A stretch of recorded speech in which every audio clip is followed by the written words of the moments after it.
Crying canine German shepherd rushes to officer. What he does next leaves everyone in tears. A single street lamp flickered against the darkness of the winter sky, casting a faint glow over the deserted alley. Tiny snow flurries drifted through the narrow space, settling on overflowing trash bins and slick patches of asphalt. It was late, past midnight, and the city seemed to be holding its breath, as if in anticipation of something dreadful.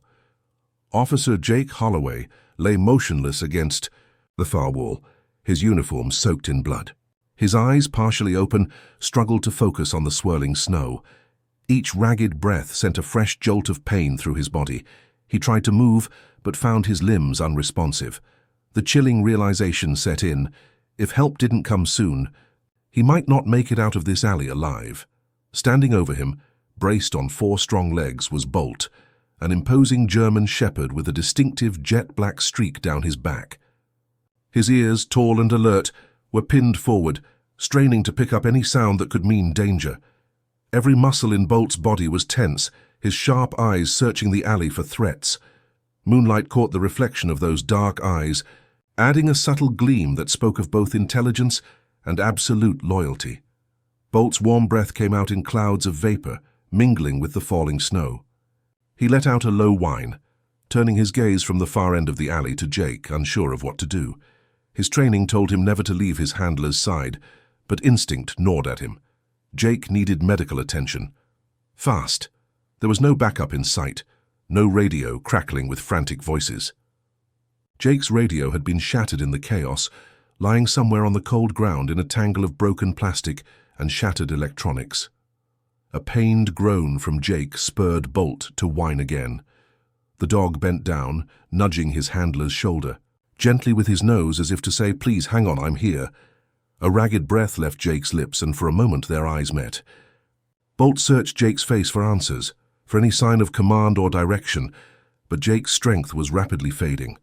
The bullet wound in his side sent waves of agony radiating through his torso, and his vision blurred.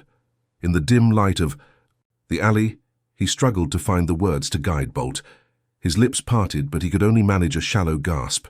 As if reading Jake's intent, Bolt nudged him again, more urgently this time. Still no reaction came. Jake's hand, smeared with blood, slid limply off his chest. The slow drip of crimson onto the asphalt formed a stark contrast to the pristine white snow that was accumulating around them. Snow collected on Bolt's fur, speckling it with delicate crystals. The air smelled of copper and grime, a testament to the violence that had unfolded moments before. Bolt, torn between staying and going, took a few uncertain steps.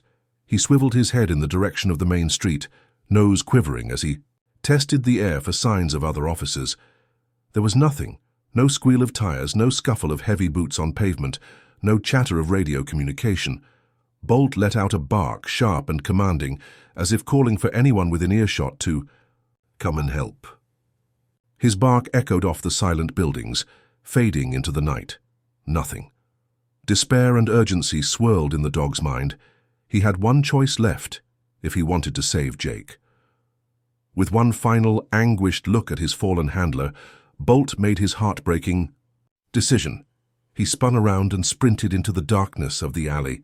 The snow kicked up beneath his paws and his tail cut through the frigid air like a whip. He left Jake behind with a trembling whimper caught in his throat, driven by duty, necessity, and love.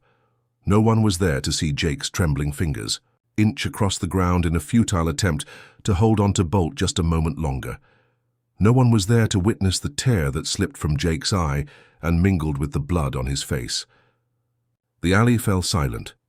All that remained was the lonely glow of the street lamp, illuminating a wounded officer fighting for his life, and the haunting echo of Bolt's paws pounding the pavement in search of someone, anyone, who could help. Earlier that evening, the city had been just as cold but far less foreboding.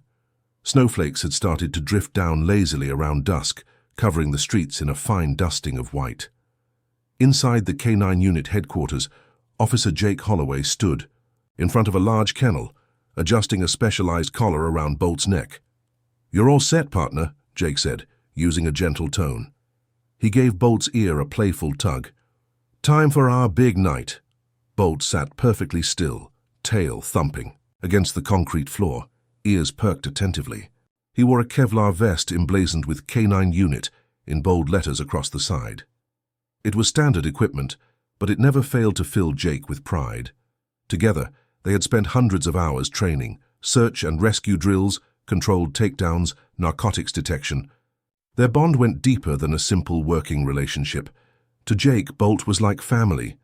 Jake patted Bolt's side. "Tonight's going to be a routine one, buddy," he said. "In and out. We do some surveillance, see if we can spot that drop. Point and then call for backup to seal the deal. Should be easy as pie." Across the room, a few other K9 officers readied their dogs, sharing laughs and exchanging well wishes for safety. The air hummed with camaraderie. Jake and Bolt had taken on plenty of drug busts before, some high stakes, others more routine. But no matter the situation, they always had each other's backs. "I heard the area's been quiet lately," one fellow handler, Officer Lisa Carter, chimed in. She approached Jake, nodding at Bolt. "You two be careful out there. Quiet sometimes means something's brewing." Jake shrugged, a confident grin spreading across his face. "We'll keep our guard up, promise." Before stepping out, Jake took a moment to gather the rest of his gear. A compact first aid pouch, handcuffs, extra ammo, and the radio clipped securely to his shoulder. He glanced at the big clock on the wall, almost 9 p.m. That left him just enough time to drive to the designated alley where suspicious activity had been reported. As they left the precinct and made their way to the squad car, Bolt hopped into the back seat with the agility of an athlete. Jake shut the door behind him. The car's engine purred to life, and they pulled onto the street lit by humming neon signs and festive holiday lights. A peaceful snow was beginning to accumulate on the sidewalks, giving the city a fleeting, magical glow. Jake, occasionally, peeked in the rearview mirror, checking on Bolt. The dog sat erect, eyes scanning outside the window. The city lights bounced off Bolt's reflective eyes, giving them a soft glow. A wave of affection washed over Jake. Moments like these reminded him why he had chosen to partner with a K9. They arrived at the target alley sooner than expected. Jake double-checked the address with dispatch, confirmed their location, and then parked a block away, choosing to approach quietly on foot. Jake led Bolt down a side street. The city's hum died down, replaced by the distant rush of wind. The buildings closed in, their brick walls looming. At the mouth of the alley, Bolt paused, ears twitching. For a moment, he refused to take another step forward. Jake gently tugged the leash. "Something wrong, boy?" Bolt huffed, his nose working overtime. His posture stiffened, as though he could already sense something off. Jake frowned, forced a small smile, and patted Bolt reassuringly. "Hey, it's probably just a cat rummaging through the trash. We'll be fine."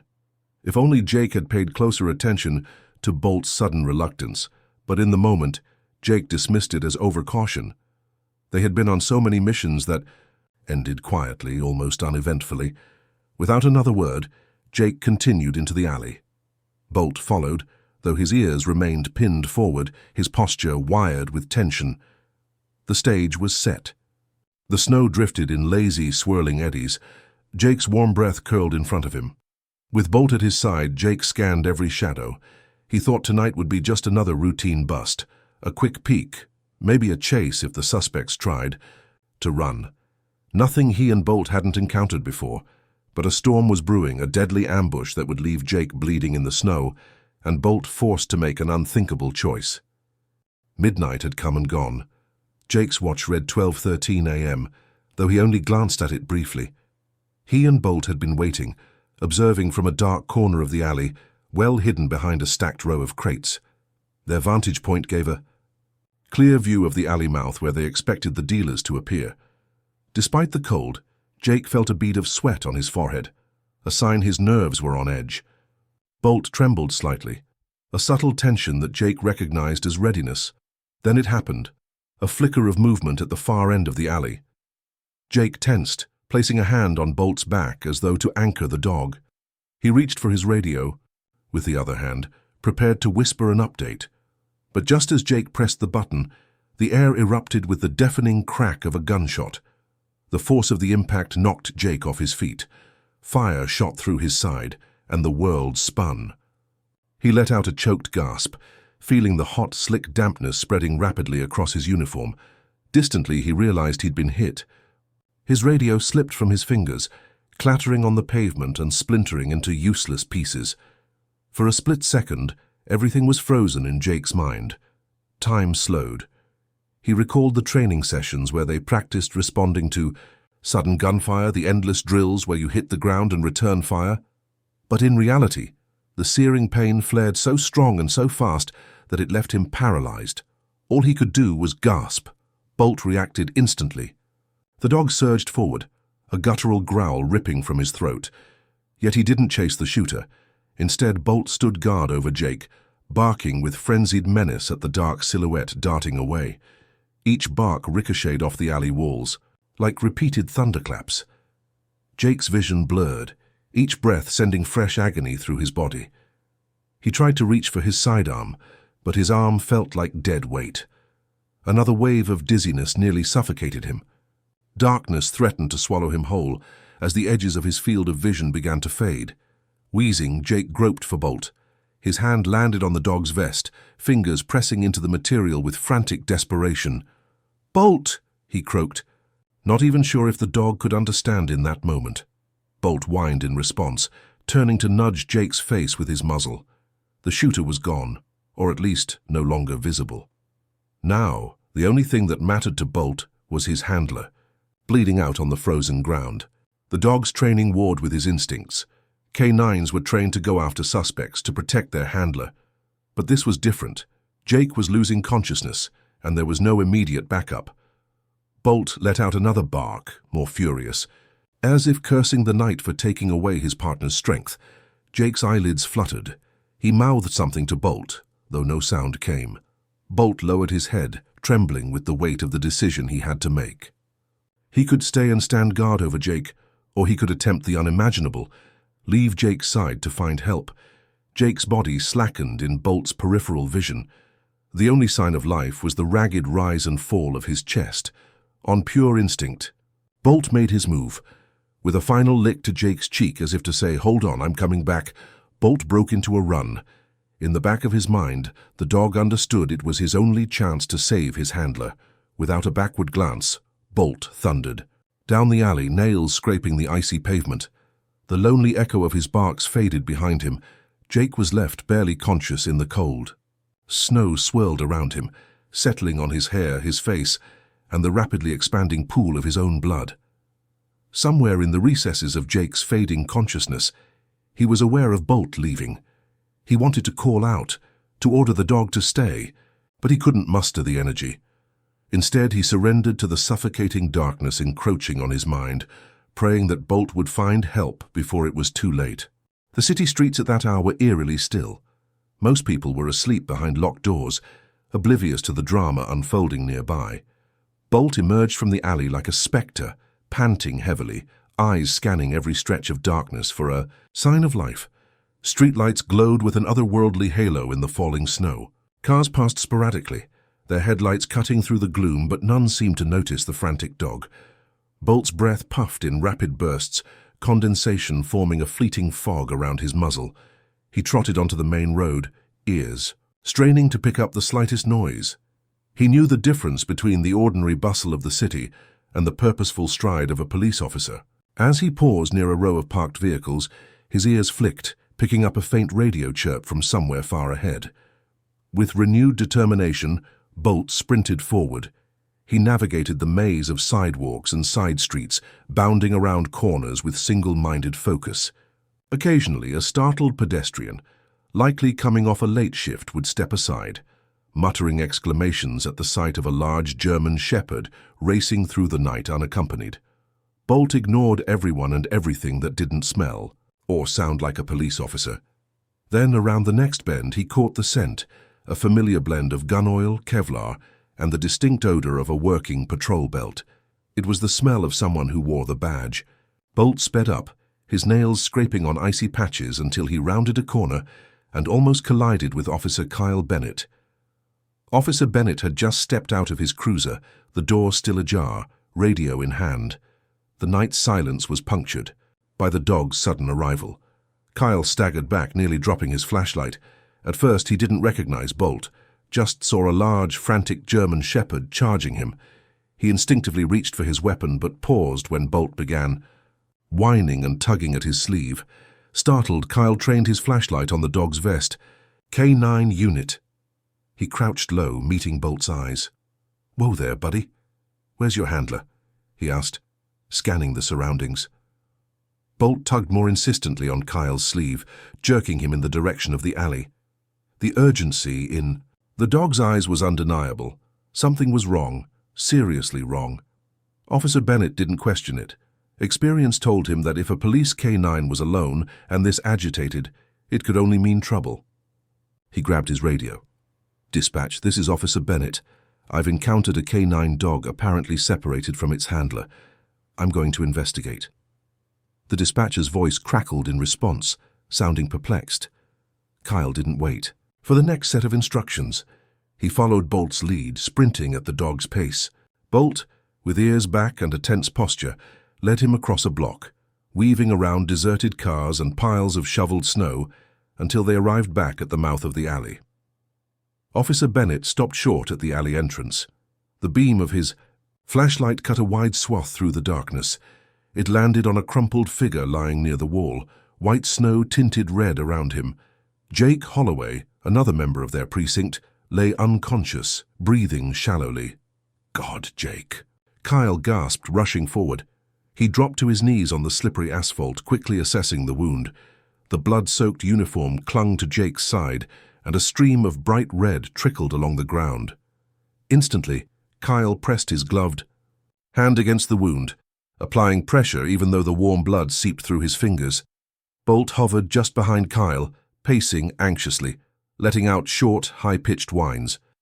Each second that passed felt like an eternity. Kyle fumbled for his radio. "Officer down. I repeat, officer down at the corner of Logan and 3rd. Need immediate medical assistance." He rattled off the location with a voice shaking in urgency. Then he turned his attention to Jake, who was barely conscious. "Hang in there, buddy," Kyle whispered, leaning down. "We've got an ambulance on the way." Jake's eyes fluttered. He tried to speak, but only a faint rasp emerged. The world around him was a haze of pain and spinning lights. Kyle's face blurred in and out of focus. Bolt came to Jake's side, forcing his muzzle under Jake's limp hand, as if trying to lift it. Gently, the dog nudged Jake's arm until it rested over Bolt's neck. Jake managed a weak smile. For an instant, Kyle thought he saw a tear slip down Jake's cheek, perhaps from pain or perhaps from relief that Bolt had found help. The distant wail of sirens cut through the hush of the falling snow. The ambulance was drawing closer, though it felt agonizingly slow. Kyle kept applying pressure, heart pounding. He could feel Jake slipping deeper into unconsciousness, his skin growing clammy. Bolt shifted uneasily, letting out another low whimper. The distant wail of sirens cut through the hush of the falling snow. The ambulance was drawing closer, though it felt agonizingly slow. Kyle kept applying pressure, heart pounding.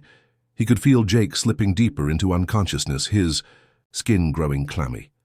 Bolt shifted uneasily, letting out another low whimper. When the paramedics finally arrived, their urgent footsteps echoed against the alley walls. They brought a stretcher and worked quickly, stabilizing Jake. One of the paramedics tried to shoo Bolt away, to keep the frantic dog from getting too close to the medical gear. But Bolt refused to budge, planting his feet and baring his teeth in warning. Kyle interceded immediately. "Hey, hold on, let him stay. That's not just a dog," he said, voice firm. "That's his partner." Seeing the dog's devotion and the officer's insistence, the paramedics relented. They carefully lifted Jake onto the stretcher, Bolt standing protectively at the side. Every so often, Bolt would press his nose against Jake's cheek, as if to reassure himself that Jake was still alive. When they loaded Jake into the ambulance, another medic tried to close the doors before Bolt could jump in. Bolt barked and reared, up on his hind legs, refusing to be left behind. Kyle placed a hand on Bolt's back. "He's coming with us?" Kyle said quietly, authority etched in his voice. The paramedic looked uncertain, then met Kyle's gaze and relented. Bolt climbed in, positioning himself right next to Jake's feet. Kyle joined them and the doors slammed shut. Red and white lights flashed across the alley as the ambulance pulled away, sirens splitting the cold night air. It was a moment so thick with tension and emotion that Kyle felt his chest tighten. He glanced at the dog, whose eyes were fixed on Jake.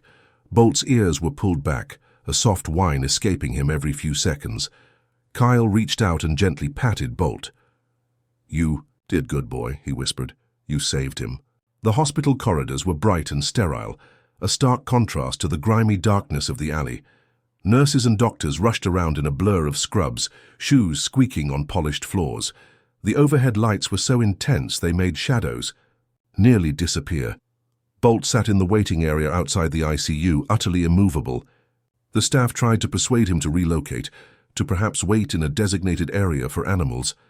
But the dog wouldn't listen to anyone but Kyle, who had no intention of making Bolt leave. Hours dragged on. The red digital clock on the wall ticked, off minutes that felt like centuries. Bolt stared at the steel double doors that led into the ICU, occasionally shifting his weight or licking his paws in agitation. His tail did not wag. His posture remained rigid and tense. If any stranger approached, Bolt would let out a low growl, a warning not to interfere with his watch. Officer Kyle Bennett stood nearby, arms folded across his chest. He hadn't left the hospital since they'd arrived. Fatigue weighed on him, but he couldn't bring himself to leave. Every so often a nurse or doctor came through the doors, but none bore news of Jake's condition. Kyle was struck by the dog's loyalty.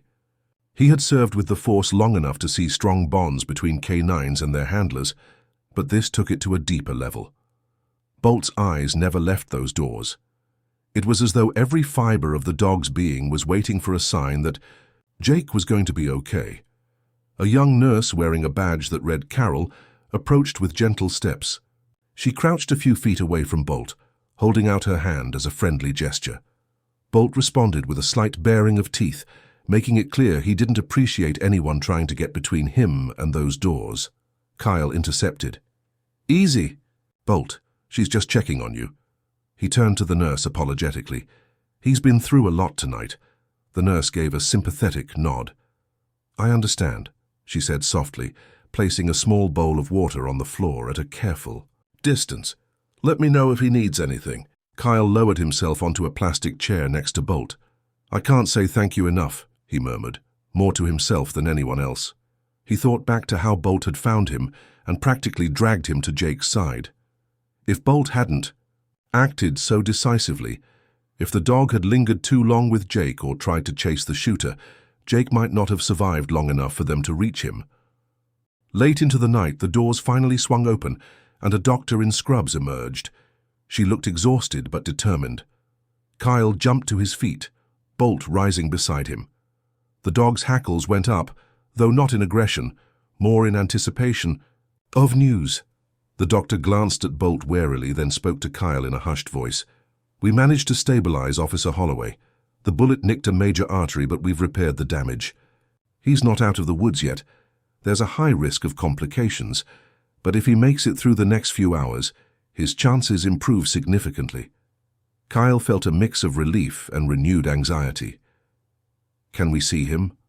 "Only for a moment." "He's still unconscious and we need to keep monitoring him. I'm sorry, but your K9 might have to wait." At that, Bolt let out a soft whine, his tail dropping between his legs in what looked like despair. Kyle placed a hand on the dog's back, feeling the quiver of pent-up tension.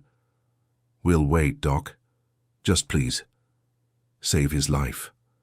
The doctor gave a sympathetic nod, stepping aside to let Kyle have a brief glimpse into the ICU. Bolt tried to follow, but a nurse gently blocked him. Bolt uttered a low rumble of protest, but Kyle coaxed him back, promising he'd be right out. Through the partially opened doors, Kyle saw Jake in a bed surrounded by monitors and IV lines. The beep of medical equipment was a constant reminder of how fragile life could be in that moment. Jake looked pale against the stark white sheets, his face etched with pain even in unconsciousness. Kyle drew in a shaky breath. He's alive. That's what matters. When Kyle returned to the waiting area, Bolt pressed against his leg as though seeking reassurance.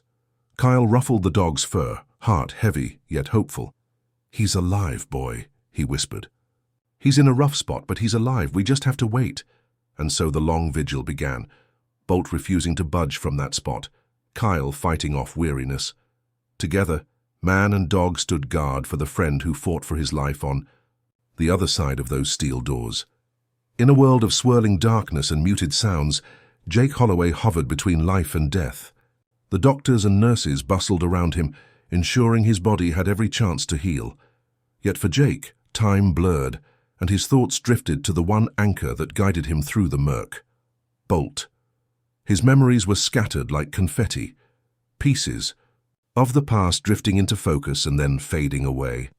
He recalled the day he first met Bolt, a scrawny German Shepherd puppy with disproportionately large paws. The pup had bounded toward him with unbridled enthusiasm, tripping over himself in the process. Then the images shifted to their training days, running obstacle courses, practicing commands in a variety of languages and hand signals.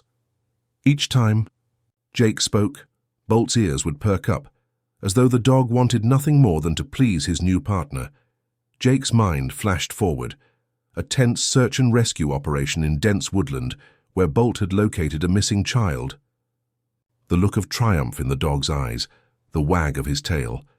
It was as if he understood the difference between routine training and real, urgent, life-saving moments. Other memories flooded in, patrolling city streets in the quiet of early morning, the solemn hush broken only by the sound of their footsteps, nights in the precinct, where Bolt would doze on a dog bed next to Jake's desk as he typed up reports, the swirling lights of 100 traffic stops. Finally, the images converged on the darkest memory, the alley.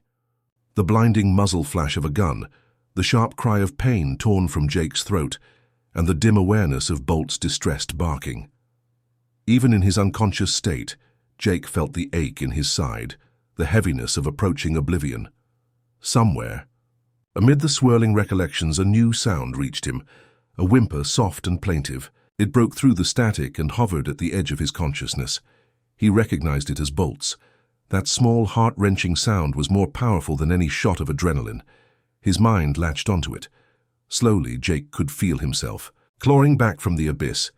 He heard the faint beep of medical monitors, the hiss of the ventilator. The cold nothingness that had threatened to engulf him began to recede.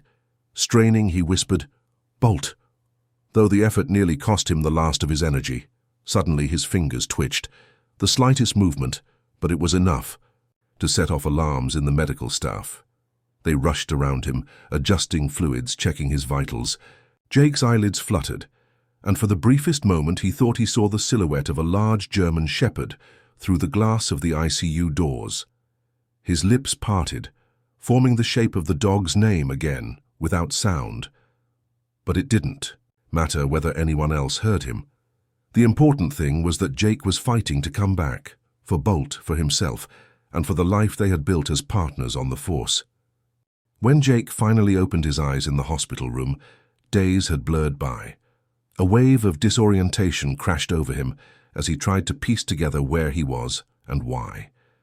The antiseptic smell of the hospital brought fleeting glimpses of memory. The ambulance ride, the frantic rush to surgery. The first face he recognized was Kyle Bennett's. Kyle was leaning against the wall, arms folded. The moment Jake's eyes flickered open, Kyle straightened. "Hey, pal," he said softly. "Glad to see you awake." Jake's mouth felt parched, his throat sore. He swallowed, wincing. What happened?" His voice was a dry rasp, barely above a whisper. Kyle approached the bed, carefully adjusting an IV line that threatened to tangle. "You got ambushed," he explained. "Caught a round in your side. It was bad, Jake. You lost a lot of blood." Jake closed his eyes, recalling the muzzle flash, the searing pain. "Bolt," he managed, forcing the word from cracked lips. Kyle's face lit up. He nodded toward the door, where a dark shape sat patiently. "He's been waiting for you, day and night. The nurses tried to move him, but he wouldn't budge. I guess he's the only reason you're alive. He ran and found me. If he hadn't—" Kyle trailed off, letting the unspoken finality hang in the air. Tears burned at the corners of Jake's eyes. A swirl of guilt and gratitude washed over him. Guilt because he felt he had let Bolt down, leading them straight into an ambush. Gratitude because Bolt had saved him, risking the separation that dogs fear most. A few minutes later, with a nurse's permission, Bolt was allowed into the room. The dog trotted forward, nails clicking on the linoleum. The moment Bolt saw Jake sitting up, albeit weakly, his tail gave a few tentative wags. Yet caution held him back. He seemed to sense Jake was fragile. Jake stretched out a trembling hand. "Come here, boy," he whispered. Bolt carefully placed his front paws at the edge of the bed, lifting his head so that it was level with Jake's chest. Jake could see the worry etched in the dog's soulful eyes. He rested his hand on the top of Bolt's head, feeling the warmth of the shepherd's fur. For a moment, man and dog just stared at each other, their bond palpable, even in the sanitized hush of the hospital. Jake let out a shuddering breath. "I'm so sorry," he murmured. "I should have listened to you. You knew something was off." The words came out strangled, carrying the weight of regret. Kyle stepped closer, resting a hand on Jake's shoulder. "Don't do that to yourself," he said, voice firm yet kind. Bolt did what he was trained to do. He made his own decision to find help, and he saved your life. That's what partners do for each other. Jake's gaze flicked to Kyle, then back to Bolt, who was still gazing at him with unwavering devotion. Slowly, Jake's tense posture eased. He let out a long exhale, and with it some portion of the guilt. There would be time to process everything. The guilt, the gratitude, the trauma. For now, it was enough that they were together. With Bolt's muzzle resting gently on his lap, Jake felt the first real stirring of hope since the ambush. He might have a long road to recovery ahead, but he wouldn't walk it alone. Jake's doctors insisted that physical therapy begin as soon as he was stable. His injured side had to be kept immobile at first, then slowly exercised to regain strength. Each session was a small battle, learning to move without tearing open healing wounds, fighting the waves of pain that flared every time he twisted the wrong way. On a dreary afternoon, just a few days after he'd regained full consciousness, Jake sat on the edge of his hospital bed. He was outfitted with a back brace and bandages that wrapped around his torso. A physical therapist named Sonia stood beside him, encouraging him to put weight on his legs. Bolt watched from across the room, tail low, ears pricked forward. Kyle was there too, ready to assist in case Jake lost his balance. "You can do this, Jake," Sonia said, her tone unwavering. Slow, steady steps. Jake gritted his teeth, nodding. He planted one foot on the floor. Pain radiated from his wound up into his chest, but he pushed through. His hands gripped the rail of the bed so tightly that his knuckles turned white. In that moment of vulnerability, Bolt stepped forward, crossing the short distance. Without any prompt, the big shepherd positioned himself at Jake's right side. He lowered his body slightly, as if offering himself as a brace. Jake looked down at Bolt. For a moment, his vision blurred, not from pain, but from overwhelming emotion. He slid one hand to rest gently on Bolt's shoulder. The dog was steady, as a rock, a silent pillar of support. Sonia exchanged a glance with Kyle, an impressed smile tugging at her lips. "Let him help," she said quietly to Jake. "If it helps you balance, go for it." Jake nodded. With careful, halting movements, he pushed off the bed and stood upright. The muscles in his injured side twitched in protest. He gasped, feeling sweat bead on his forehead. Bolt stood firm beneath his hand, not moving an inch. One shaky step forward, then another. Jake's legs felt heavy, like they were weighted with lead. Each step sent a jolt of pain from his wound, but Bolt stayed by his side, letting Jake lean against his shoulder. They made it to the doorway, maybe 10 steps total. Jake panted, beads of sweat trickling down his temples.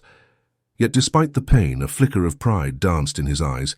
This was progress, no matter how small. Sonia clapped her hands softly, smiling from ear to ear. "That's great, Jake. We'll go a bit further tomorrow." Jake managed a weak grin, turning to Kyle, who offered an encouraging nod. Then Jake glanced at Bolt, meeting the dog's warm gaze. In that silent exchange, he felt a surge of gratitude. This journey to recovery, wasn't just physical. It was emotional, mental, a test of his resilience, and Bolt was right there supporting him.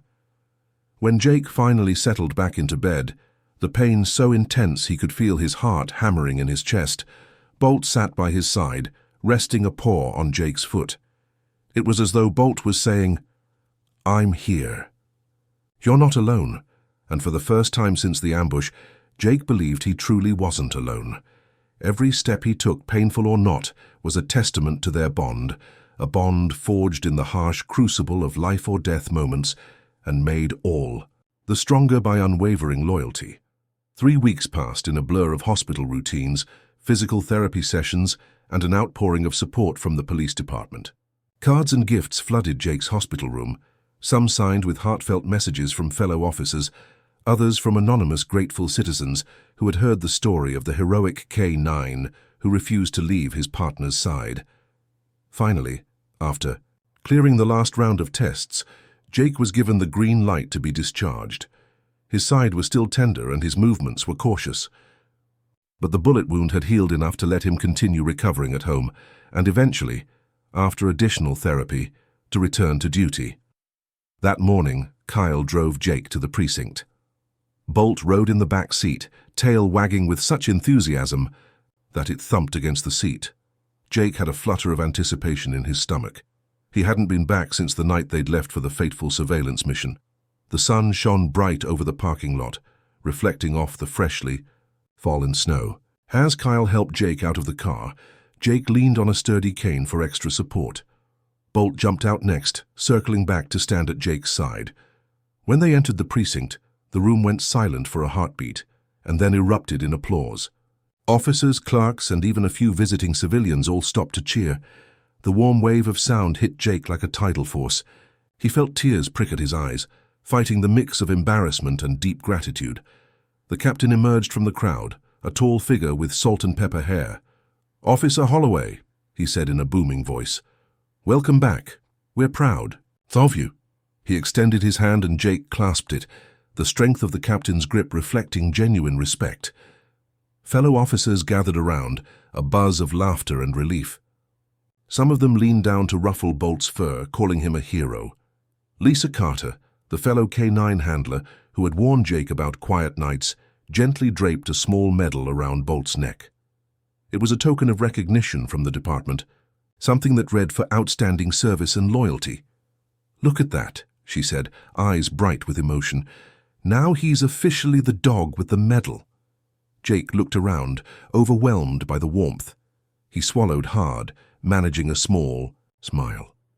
"Thank you," he said, voice trembling. I can't tell you how much this means." One by one, people came forward to offer words of support, to share stories of how they prayed for Jake's recovery. More than one person admitted to crying when they heard how Bolt refused to leave the hospital doors. Even the chief, the stoic, no-nonsense leader, had red-rimmed eyes that betrayed a well of hidden tears. Jake felt Bolt brush against his leg, a comforting presence amid the crowd. He patted the dog's back, glancing down at the new medal. "You earned that, buddy," he whispered. "I owe you my life." After a round of quick updates, and with promises that Jake would only return to light duty until the doctors cleared him fully, Jake and Bolt started toward the lockers. Officers parted to give them space, clapping them on the shoulders, offering thanks or quick "glad you're okay" messages. Every step Jake took in that hallway felt like a triumphant return to normalcy, a victory over the pain and the fear that had haunted him since that night in the alley. And it was all thanks to a dog that refused to abandon him when he needed help most. Jake Holloway paused just outside the locker room. His reflection in the polished glass door showed someone changed, a little thinner, a bit paler, with dark circles under his eyes from the sleepless nights. But beneath all that, there was a new depth in his gaze, a quiet resolve that hadn't been there before. He looked at Bolt, who sat at his side, alert and content. The medal still hung from the dog's collar, catching the overhead fluorescent light. Jake knelt down with a wince, ignoring the protesting twinge in his healing side. He rested a hand against Bolt's chest, feeling the steady thump of the dog's heartbeat. "Thanks, partner," Jake murmured, voice low and charged with emotion. For running when I couldn't, for finding help, for everything. Bolt inclined his head, ears perked as though listening. Jake felt his chest constrict with overwhelming gratitude. In the swirling chaos of the ambush, in the cold isolation of that alley, in the fearful nights at the hospital, Bolt had been his. Constant. They rose together, man and dog, and headed toward the precinct's main corridor. Behind them, the noise of the station buzzed, an ordinary day continuing. But to Jake it felt far from ordinary. He glanced down at Bolt and spoke softly, more to himself than to anyone else.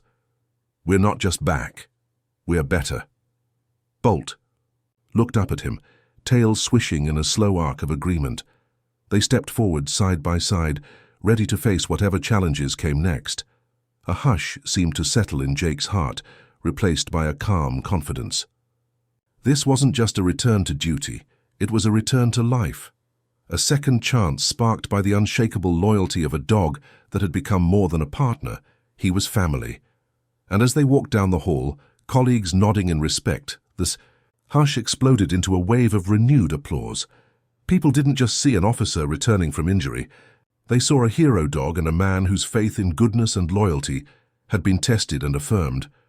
Somewhere in the crowd, a camera flashed, capturing the moment for posterity. The final image, Officer Jake Holloway, leaning slightly on a cane, but walking tall and Bolt trotting at his side, tail held high, the glint of a small medal shining near his collar. Together they moved forward into the next chapter of their story. Wiser, stronger, and forever bound by the night, a canine German shepherd rushed to his fallen officer and did something that left everyone in tears. He saved his life, and in doing so reminded them all of the unbreakable bond that can exist between man and dog.